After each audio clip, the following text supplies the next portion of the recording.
ইয়াসআলুনাকা, আপনার উম্মতগুলো আপনাকে প্রশ্ন করবে, আপনি নবীর কাছে জানতে চাইবে কোন বিষয়ে? আনিল খামরি ওয়াল মাইসির, আনিল খামরি মদ সম্পর্কে, ওয়াল মাইসির জুয়া সম্পর্কে। আল্লাহ নবী পাককে বলে দিচ্ছেন ইয়াসআলুনাকা আনিল খামরি ওয়াল মাইসির, ও নবী তারা আপনাকে জিজ্ঞেস করবে, তারা আপনার কাছে জানতে চাইবে যে ইয়া রাসূলুল্লাহ মদ কি, ইয়া নবী আল্লাহ জুয়া এটা আবার কি?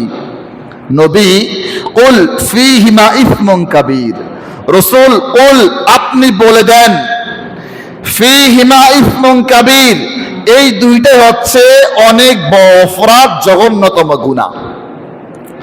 আল্লাহ তারপর বলছেন ও মানাফিউ লিন্নাস, এবং মানুষের জন্য সর্বোচ্চ ক্ষতি, ও মানাফিউ ক্ষতিকর, নিষিদ্ধ, লিন্নাস কার জন্য? মানুষের জন্য। আল্লাহ এরপরে আরেকটু বাড়িয়ে বলছেন ওয়াইসমুহুমা আকবারু মিন নাফইহিমা, ওয়াইসমুহুমা আকবার, এগুলোর গুনাহ অনেক বড় গুনাহ, মারাত্মক গুনাহ।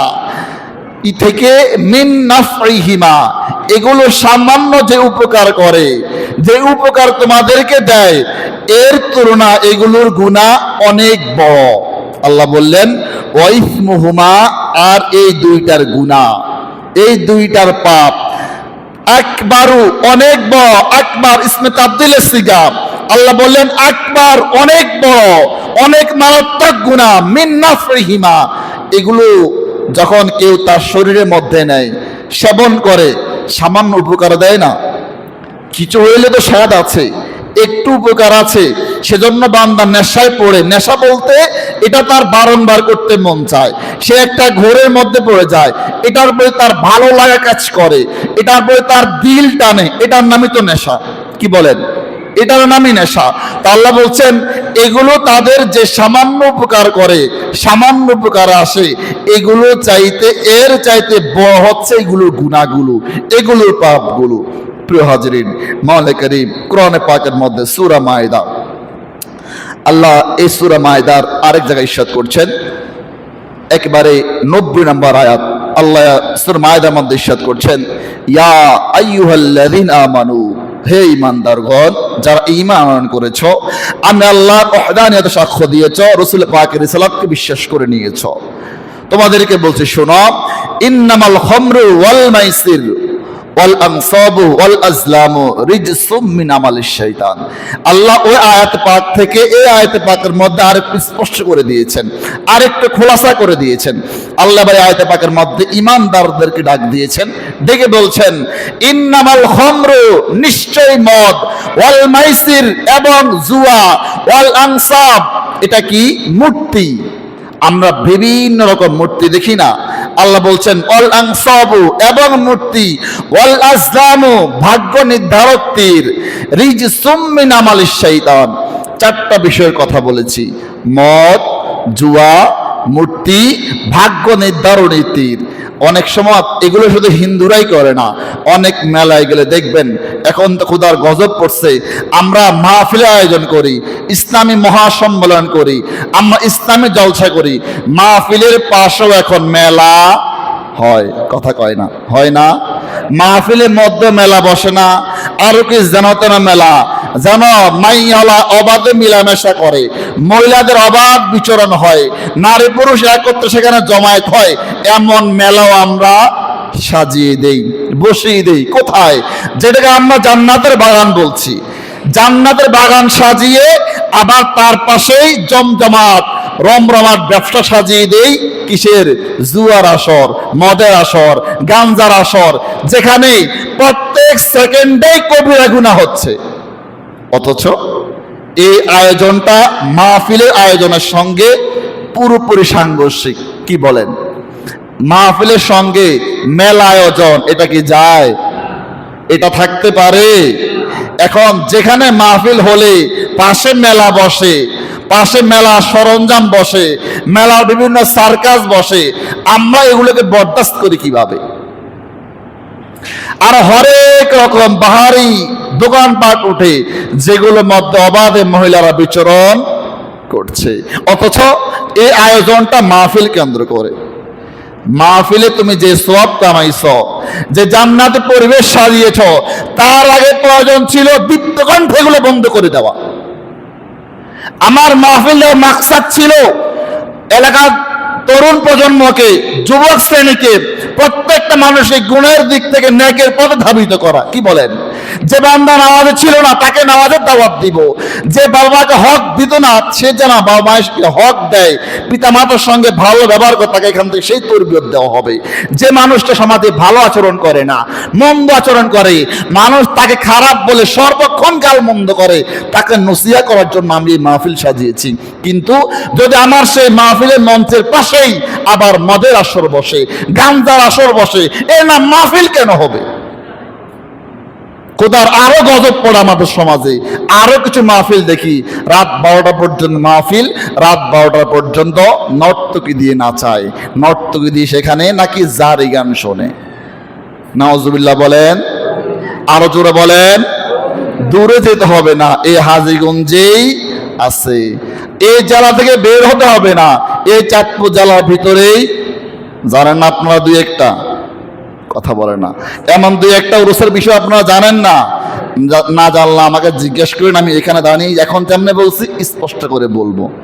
এরা ওপেন জায়গা, মানুষ চিনে জানে, কিন্তু এগুলো বন্ধ করার সেই ইমানি চেতনা, ইমানি বলিয়ানি সেই কণ্ঠের আওয়াজ আর উঠে না।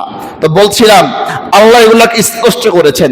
4টা বিষয় আল্লাহ বললেন, মদ, জুয়া, যেটা থেকে আমি এতগুলো কথা বললাম, ভাগ্য নির্ধারণে তীর। তো এই মেলাগুলোর মধ্যে তীর নেয়, তীরও খেলা হয়।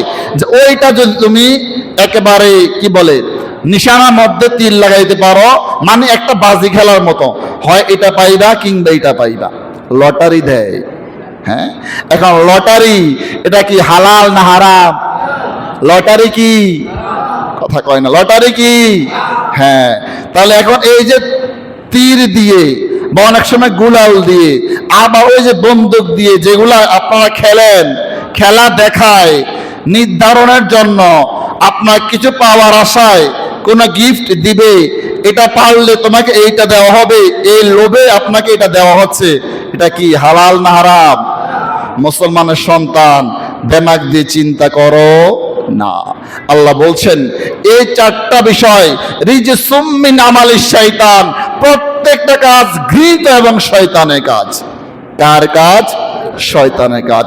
তার মানে আমরা দুনিয়ায় যার ধোঁকায় পড়ে গুনাহ করছি সে একজন মিস্টার ইবলিস।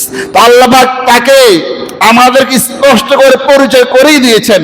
আল্লাহ পাক বলেছেন না, ইন্নাহু লাকুম আদুউম মুবিন, শয়তান গোপন নয়। আল্লাহ বলেন আদুউম মুবিন, সে তোমাদের প্রকাশ্য শত্রু।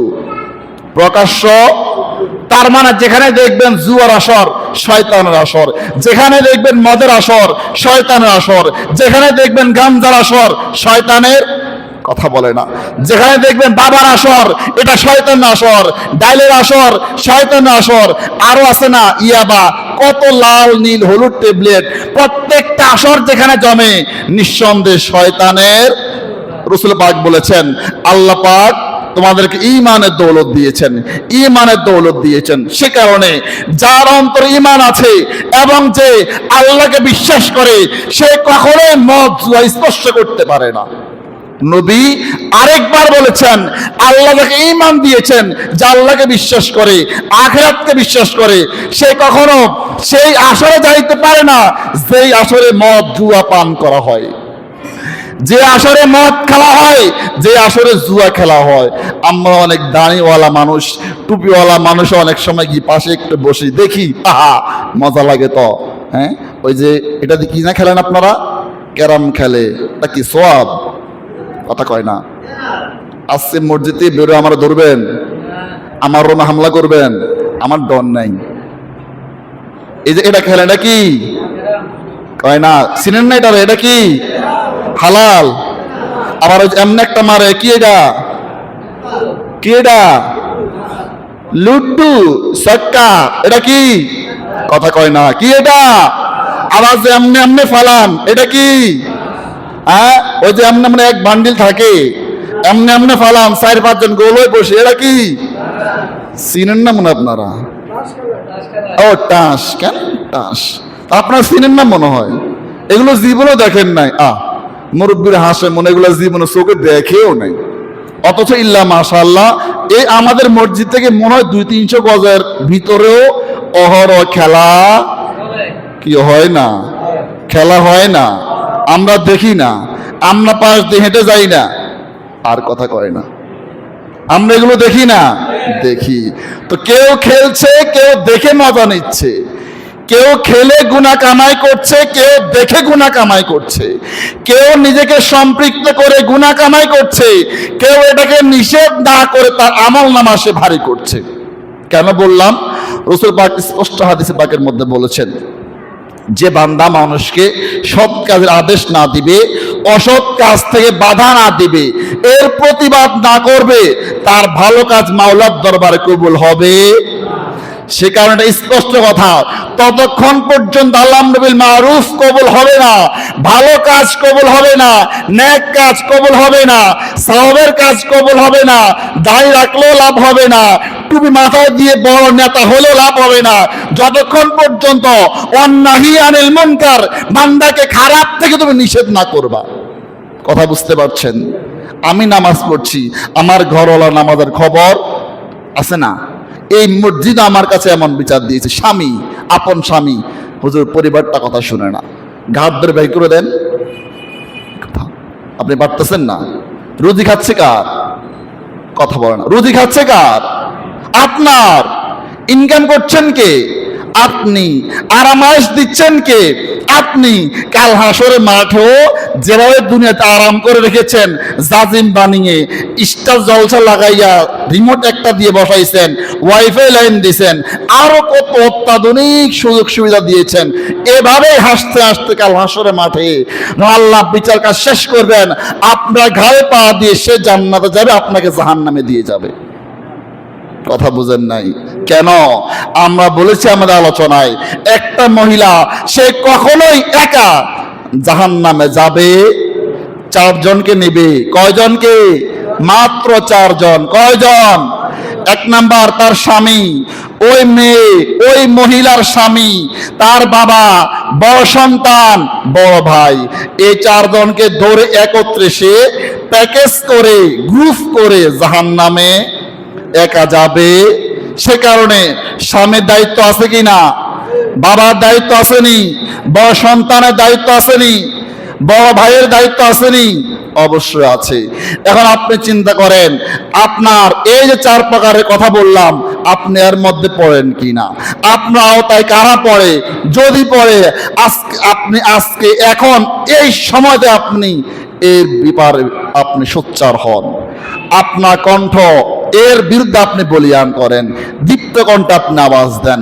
যদি না দেন, ইসলাহ না করেন, সংশোধন না করেন, নিষেধ না করেন, খোদার জাহান্নাম আপনার জন্য প্রস্তুত হয়ে আছে।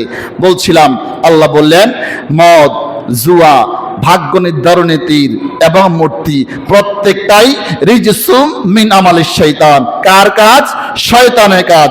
আল্লাহ বললেন, ফাজতানিবুহু, তোমরা এই প্রত্যেকটা থেকে, মদ থেকে, গাঞ্জা থেকে, ফেন্সিডাল থেকে, ইয়াবা থেকে, আফিন থেকে, জুয়া থেকে, ফাজতানিবুহু, তোমরা বেঁচে থাকো, তোমরা বেঁচে থাকো, তোমরা দূরে থাকো। লাআল্লাকুম তুফলিহুন, কেন? যাতে করে তোমরা সফল কাম হতে পারো। সফল কাম এটা আবার কি? যেই দিন আল্লাহর কোর্টে দাঁড়াবো, আমল নামার হিসাব নিয়ে, ন্যাক কি করেছি, বদ কি করেছি, ভালো কি করেছি, খারাপ কি করেছি, ওই দিন মাওলার সামনে থেকে পার পেয়ে যে বান্দা জান্নাতে যেতে পারবে, সেই সবচাইতে বড় সফল কাম। তার চাইতে সফল কাম ওয়ালা আর কেউ থাকবে? কিন্তু অনেক কিছু করেছি, অনেক অট্টালিকা করেছি, অনেক পয়সা আমার ছিল, অনেক অর্থ আমার ছিল, অনেক ক্ষমতা আমার ছিল, আল্লাহর সামনে থেকে আমি সফল হয়ে, সফলতা নিয়ে জান্নাত পর্যন্ত যেতে পারলাম না। আমার জীবনটা সফল হয়? আমার যখন 2 চোখ ডুবে গিয়েছে, মানুষ আমাকে দেখতে এসেছে, জানালা দেখতে এসেছে, আসছে আমার জানালা পড়তে, আমার জানালা দাঁড়িয়ে আমাকে গালমন্দ করছে, খারাপ কথা বলছে, অভিশাপ দিচ্ছে, অন্তর থেকে দীর্ঘ শ্বাস ছাড়ছে, তাহলে আল্লাহ আমার বাঁচার উপায় আল্লাহ পাক যদিও তার হক ছেড়ে দেয়, কিন্তু এই বান্দাদের হকের বিষয় কি হবে? আল্লাহ পাক যদিও মাফ করে দেয়, এই বান্দাগুলো হকের বিষয়ে আমি কি জবাব দিব? আল্লাহ রসুল বলেছেন না, আল্লাহ বান্দার হক ততক্ষণ পর্যন্ত মাফ করেন না, ছেড়ে দেন না, যতক্ষণ যার হক সে ছেড়ে না দেয়। প্রিয় হাজিরিন, আসেন আল্লাহ তারপর বলছেন ইন্নামা ইউরিদুশ শাইতান, শয়তান কি চায় আল্লাহ স্পষ্ট করে দিয়েছেন। ইন্নামা ইউরিদুশ শাইতান, নিশ্চয়ই শয়তান চায় আন ইউকিয়া বাইনাকুমুল আদাওয়া, তোমাদের মধ্যে শত্রুতা করতে, শত্রুতা বাড়াইয়া দিতে, অল বাগদা। এটা কি? একটা হচ্ছে শত্রুতা, আরেকটা আমরা ওই যে লাঠি নিয়ে করি না, মারামারি। তাহলে বিদ্বেষ ভাব এবং শত্রুতা। তো আল্লাহ বলছেন সে চায় আইয়ুকিয়া বাইনাকুমুল আদাওয়াতা ওয়াল বাগদা, তোমাদের মধ্যে বিদ্বেষ ভাব ঘটাইয়া দিতে, শত্রুতা ভাব বাড়াইয়া দিতে। কিসের মাধ্যমে? ফিল খামরি ওয়াল মাইসির, ফিল খামরি ওয়াল মাইসির, মদ দিয়ে, জুয়া দিয়ে, মদের আসর বানিয়ে, জুয়ার আসর বানিয়ে, বাবা খাইয়ে, ফেন্সিডাল খাইয়ে, আরো কত কিছু যেগুলো আমরা অনেক ভালো করে চিনি। এবার আল্লাহ বললেন ওয়াসুদ্দাকুম আন যিকরিল্লাহ, এবং সে চায় তোমাদেরকে মদের আসরে বসিয়ে দিয়ে, জুয়ার আসরে বসে দিয়ে, ওয়াসুদ্দাকুম আন যিকরিল্লাহ, আল্লাহ স্মরণ থেকে সে তোমাদেরকে গাফেল করে দিবে, বিমুখ করে দিবে, ভুলিয়ে দিবে, এবং ওয়ানিস সালাহ, নামাজ থেকে তোমাদেরকে বিরত। কয়টা গাঁজাখোর নামাজ পড়ে?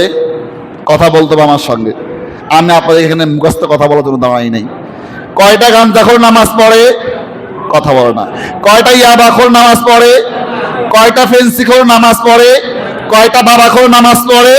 আল্লাহ কোরআন মিথ্যা বলছে?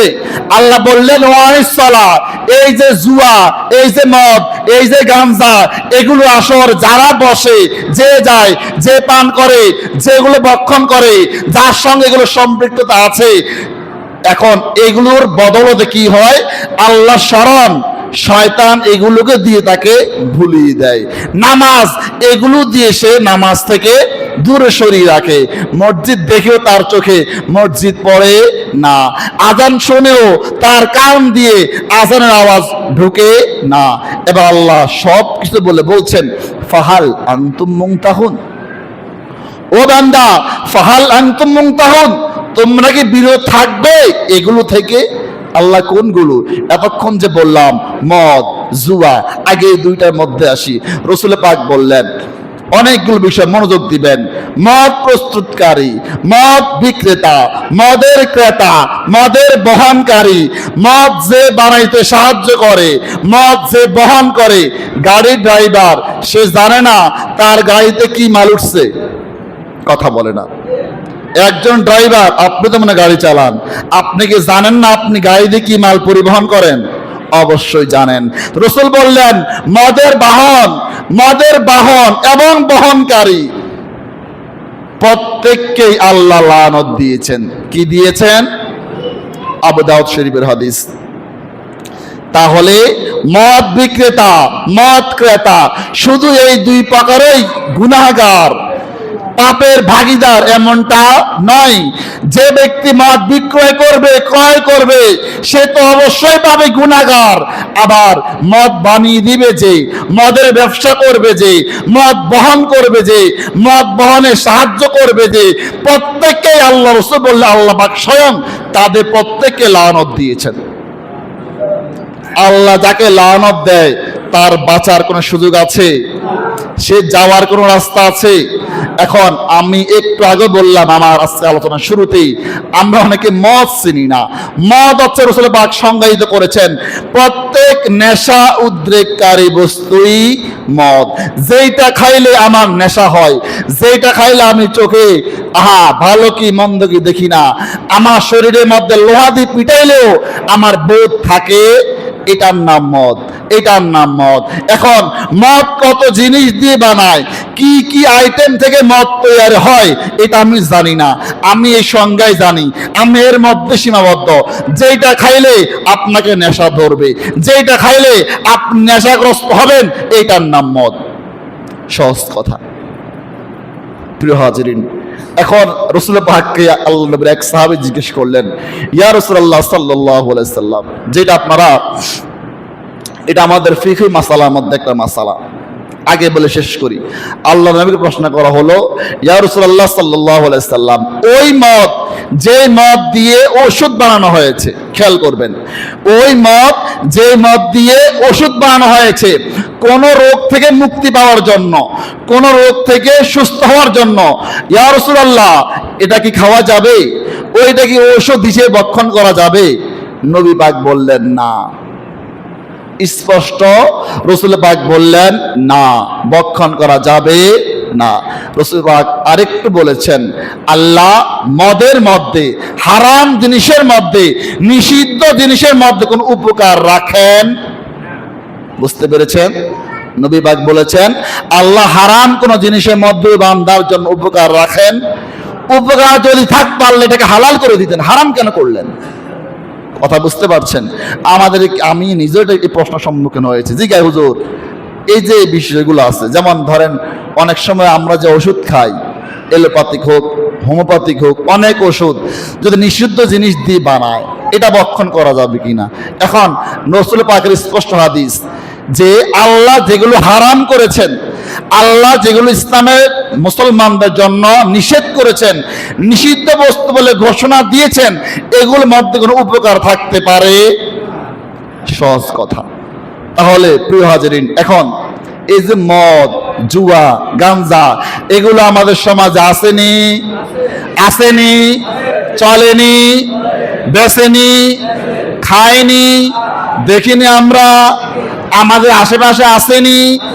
এখন এর কুফল কি, এটা একটু শুনে নেবার। কুফলটা শুধু যে খাচ্ছে তার নয়, কয় দিকে হতে পারে একটু শুনেন। আমি আগে একটা বাস্তব উদাহরণ দিই, অলরেডি আলোচনার সময় শেষ, কিন্তু আমি এটা বলে আলোচনা ইতি করে দিব। আমার এলাকার একটা ছেলে অটো চালাইতো, আমি মনে হয় শেষ গত মাসে বাড়ির দিকেও দেখছি অটো চালায়।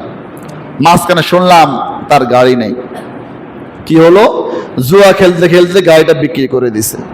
আবার ইল্লা মাশাআল্লাহ ওই অটো গাড়িটা নিজের টাকা দিয়ে কিনে শ্বশুর বাড়ি থেকে কিনে দিছে। এখন আপনারা এটাকে যৌতুক বললেও পারেন, আবার যদি কেউ, আমাকে হুজুরা তো অনেকে লম্বা লম্বা জুব্বা গায়ে দিয়ে এটার নাম যৌতুক উঠেই দিছে, গিফট, হাদিয়া। কিটা হাতিয়া দেয় জামাই রে, গিফট দেয়, কোদার গজব দেয় তোরে। তুই দেখোস না মেয়ের বাপ মা তোরে পাততে দিছে না, না পাততে দিছে? তোর মাঝে কান পড়া দিছে, তোর আশেপাশে দু চারজন যে তোর বরে খোঁচাইছে, তোর বরে গুতা দিছে। কি গো বার বাইতে কিছু দেয় না নি? আরে কি গো জামাইটা তো সুন্দর সামদাল্লাহান, জামাইটারে কিছু দেয় নাই? কি রে কি বিয়ে করলে কিছু পাস নাই? এটি কয় না? শাস্তি যেটা কয় না? কোদার গজবে হেতাই করে ধরেও না, ধরেও না। মনে হয় নিজের ফলা একটু কম আনতে পারছে, কম পাইছে, আরেকটারে খোঁচায়। গজব তো এন লাগছে, হেন একটু কি গজব লাগায়? কাম নাই তো। মানে ডাল ভাত দিয়ে ভাত খাইলে তার আর কাম নাই, গরুর মাংস খাইলে তো কথাই নাই। এখন আরেকজনে বউরে গুতায়, কি রে দেয় নাই কিছু? আরে তোরে তো হইতো, হ্যাঁ এখন তো সংসার তোর। খোদার গজব তাগুবার ফরত আমিন কন। যেভাবে খোঁচাইয়া চলে বলে কৌশলে প্রত্যক্ষ ভাবে পরোক্ষ আনেন, এটার নাম কি? যৌতুক। এটার নাম কি? আর কয় না, এটার নাম কি?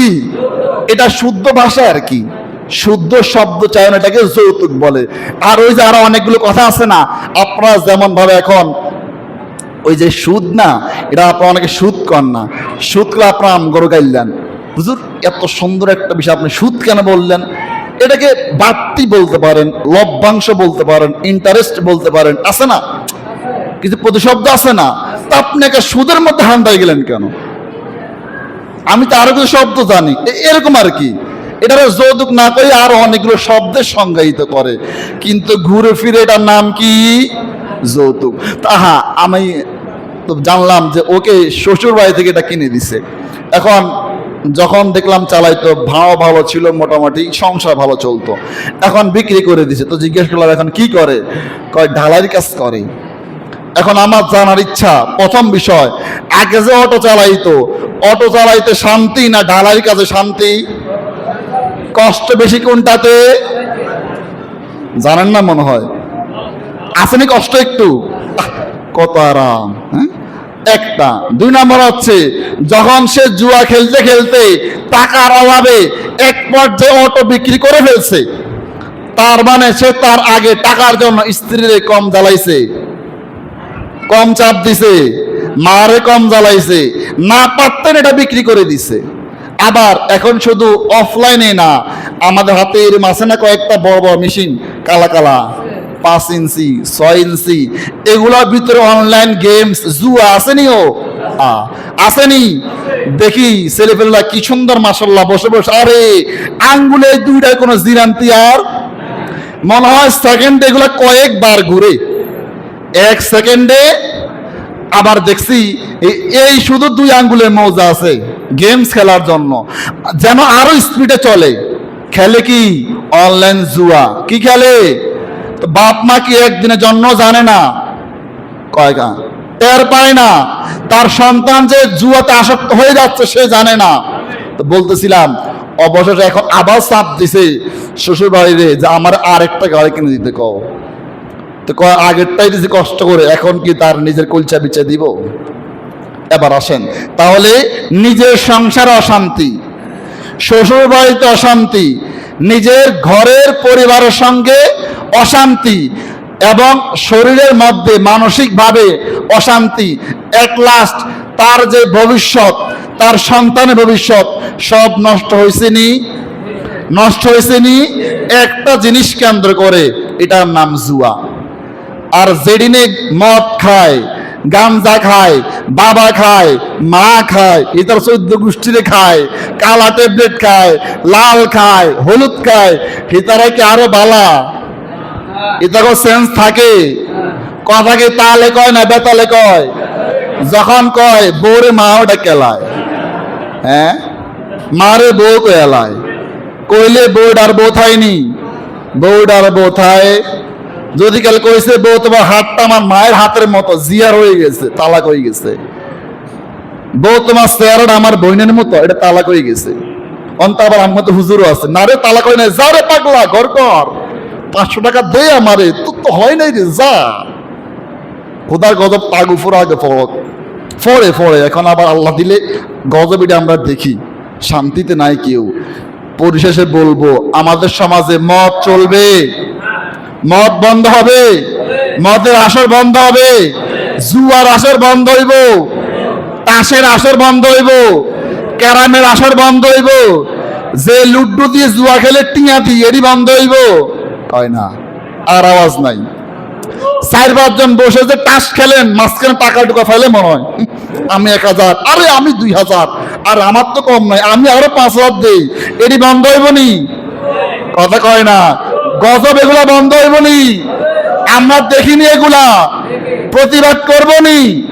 যদি প্রতিবাদ না করেন, অন্যের বিরুদ্ধে সোচ্চার না হন, আল্লাহি খোদার কসম করে বলছি, আপনার ঘর, আপনার পরিবার, আপনার প্রতিবেশী, আপনার মহল্লা সবগুলোই সে ধ্বংস করবে। শুধু সময়ের অপেক্ষা, আপনার সন্তানকে ধ্বংস করবে, এই জেনারেশন সে শেষ করে দিবে। আল্লাহ পাক আমাদেরকে মদ, জুয়া, পেন্সিডাল, গাঞ্জা, ইয়াবা, বাবা যা আছে, আল্লাহ আমাদেরকে হারাম বিষয়গুলো থেকে বেঁচে থাকার তৌফিক দান করুক। আল্লাহ আমাদেরকে এগুলা মুক্ত জীবন দান করুক। আল্লাহ আমাদের সমাজটাকে মদ, গাঞ্জা, ইয়াবা মুক্ত সমাজ হিসেবে কবুল আর মঞ্জুর করুক। আমিন।